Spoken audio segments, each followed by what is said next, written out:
Hare Krishna and good morning everyone. সকালবেলায় এক cup গরম গরম হেল ড্রিঙ্কস নিয়ে আমি বসে পড়েছি ঘুম ছাড়াতে। তারপর একটু পড়া করে নিয়ে চলে গেছিলাম ভাত খেতে। আজ খাওয়ার পর বেশি সময় নষ্ট আমি করিনি, কারণ সকাল থেকে আজ বেশিক্ষণ পড়া করা হয়নি, তাই সাথে সাথেই আমি চলে এসেছি ওপর। আর আজ আমার ইচ্ছা করছিল যে ভাইয়ের টেবিলটা নিয়ে একটু পড়বো। কোনো ব্যাপার মনোটোনাস হয়ে গেলে তখন তার মধ্যে একটু নতুনত্বের ছোঁয়া নিয়ে এলে তারপর সেই কাজটা করতে আবার ভালো লাগে। তো আমি আমার পড়া শেষ করে নিয়ে গেলাম বারান্দায়। সেখানে আমার এক বোতল জল রোদে দেওয়া ছিল, তো সেটাকে আমি রেখে দিলাম। তারপর জানলার কাজগুলো লাগিয়ে দিলাম, কারণ সূর্যের আলো জানলার মধ্যে দিয়ে প্রবেশ করবে, কিন্তু খোলা থাকলে খুব তাড়াতাড়ি বেরিয়ে যাবে, আর কাঁচগুলো বন্ধ করে দিলে তাপটা ভিতরেই থেকে যাবে।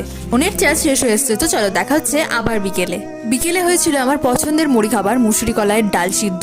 স্বাদে পুষ্টিতে সবেতেই সেরা, আর এর সাথে যদি একটু গুড় মাখিয়ে নেওয়া যায় তাহলে এর স্বাদটাও যেমন বেড়ে যায় তেমনই পুষ্টিগুণটাও আরো বেড়ে যায়। চাইলে বাড়িতে অবশ্যই ট্রাই করতে পারো, আর ভিডিওটা ভালো লাগলে একটা লাইক করে দিও।